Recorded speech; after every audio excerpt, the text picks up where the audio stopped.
You're walking down a dark alley and trip over a suitcase full of cash. Sounds like hitting a jackpot, right? Wrong.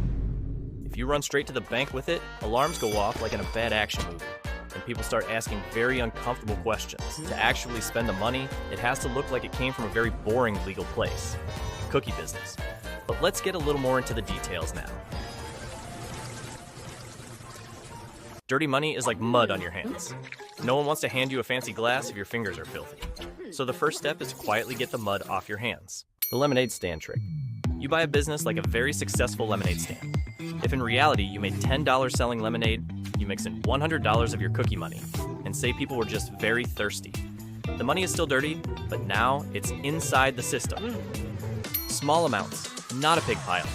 Instead of showing up at the bank with a huge bag of cash, you split it into many small pieces. After going to like 10 different banks, and always depositing a little, you should be good. The onion strategy. You use shell companies. These are companies that are basically empty, like a toy factory with no toys, but you tell everyone it's generating a ton of revenue. The more layers you stack, like an onion, the harder it is for financial detectives to reach the dirty money center. Party time? Congrats! The money has been through the washing machine and the dryer. Now it's clean and ready to be used. At this point, the money looks totally legal, like you just got a big bonus from your normal job.